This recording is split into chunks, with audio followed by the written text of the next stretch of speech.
Alright, so today we have quite a different game that I decided to air. I thought it would be a good idea to put out something. I saw this game and I just thought this has to go on this channel. It's too good not to put on, honestly. So over here in blue we have Muffin Man, and over here in red we have JustRi. I don't know if that's how it's pronounced, but JustRi sounds right. And he's playing as Spanish, and down over here Muffin Man is playing as the Huns, which is the standard civilization for Arabia. Probably the most common now because they don't need houses, they can build up awfully quickly. So we'll turn the fog of war on and watch what they do. So at this point in time you can see that JustRi has got quite a few more points there, but that's mostly just to the fact he has explored quite a lot more at this stage. And as you can see, lumber camp coming up fairly quickly there for Huns, as you always want to get that up nice and quick just so you can get a little bit of lumber coming in. Of course you don't need to build houses up straight away, but you need to be able to build that mill up as soon as you get there. So as you can see, coming in here, doing the lure without looms, that means he's saved that 100 gold there, and whether he's going to use that to drush or just advance it to the castle age quicker, I can't tell. Especially as well, he's playing as Huns, which means he's going to be wanting to get out cavalry archers as quick as possible. So he's got his 2 buildings up there, which means he is able to advance, and I would expect him to advance on about the 22 villager mark. And as you can see there, being a little bit late on that villager there coming out, mainly because of the forced drop-off. So doing loom now, which is always a good idea, and as you can see he has put the mill up over here, so he's able to hunt off these deer here as well. As you can see there, getting a little bit of food there and going up to here. Always a good idea. As we can see now, still only 3 on wood there, however he doesn't need that much, especially since he hasn't had to build houses, so he's saved quite a bit of wood already. So as we can see that, going for 22 villages. And then it looks like we're going to be saving up to advance, especially with these berry bushes here. Alright, so his opponent has just scouted him, so he knows where he actually is. And as we can see, militia coming in here for the D-rush, or the drush. Doing quite a bit of damage there, and if he hadn't done that loom research, he would have been in quite a bit of trouble. So now we can see it coming in here to harass the lumber camps. And as you can see, putting all his villagers on wood, because he can't come out here, because he knows these guys here will get him. So going to the village and putting a barracks up there, always a good idea. As you can see, this area here is pretty much walled off by itself. So as you can see, keeping the town centre garrison there. And chances are, as you can see, he's done a fair bit of distraction, so at the moment this has been a pretty big win for JustRi. Pretty big win, honestly. As we can see now, the scout cavalry will get the bonus attack, unlike this one here.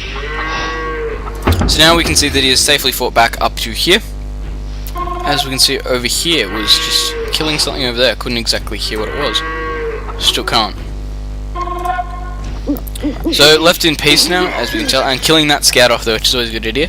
And now, as you can see, building more scouts. So he himself is going in for a scout rush. So we've seen 2 different types of rushes already, and only just going to feudal age them, which means he hasn't been able to prepare any pikemen yet. These militia here going to outnumber that scout cavalry there.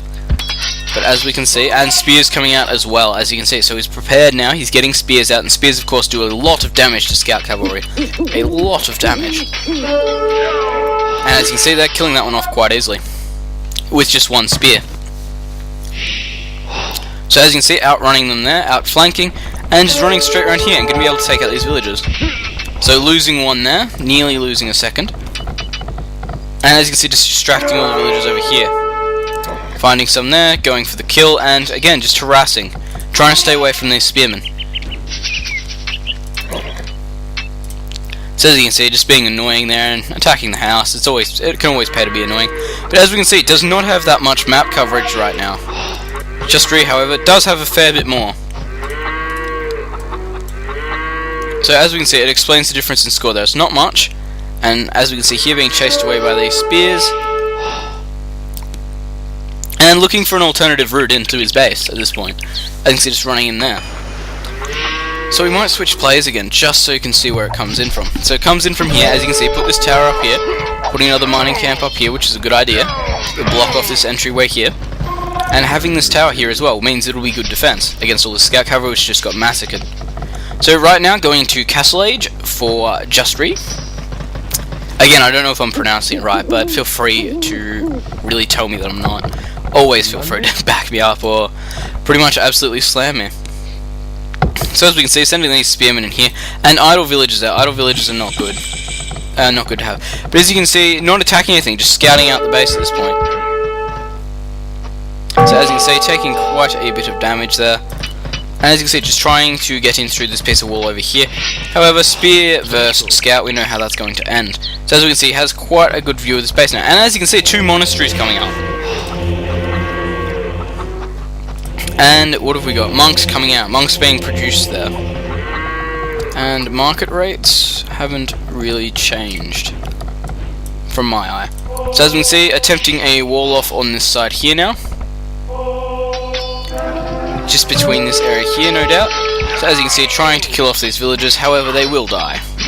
We know that villagers with loom always beats those type of infantry. Early infantry are always beaten. So getting a castle up now, which means it gives them access to the missionary. Missionary, just like a monk, however they are on a donkey and they are unable to pick up relics, which means they are quite faster though. So down over this side here now. Scout cavalry getting in through there, however being killed off extremely quickly by that scout. So we'll swap down to my man over here. As we can see, he has done a complete wall off right now, so he is completely walled in his base and creating cavalry archers at pretty much every instance and everywhere he can. Doing a small wall off here just in case he comes through on all this gold here. So it's been quite successful. As we can see, coming around the edges here, trying to convert these villages. And as we can see, successful conversion there. And here we have cavalry archers coming out to try and take on the missionaries. And that is quite a few missionary to have, especially when you can run away like this. So that's 1 cavalry archer, 2, 3, 4. 4 cavalry archers converted there. So we might swap back to JustRi right now. And as we can see, healing up these cavalry archers as well. And as you see, losing quite... well, not losing just 1 there, but that's not too many. So as we can see right now, get his convert on again. Converting 1. Doesn't look like he's going to get 2.